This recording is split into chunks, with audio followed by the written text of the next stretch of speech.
kami sa Coast Guard, nag-intercept na kami diri sa foreign national, Chinese national na Yes. actual.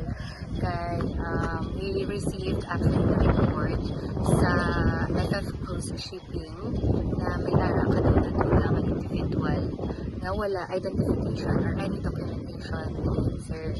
So, immediately, ang Coast Guard Substation dito Magalona nag-respond sa pamaagi pag-intercept sa Chinese national kaging balo ang mga bagay-bagay ging pamangkot siya kung diin gid man siya halin kag kung may ara gid man siya mga valid identification nga upod sa iya.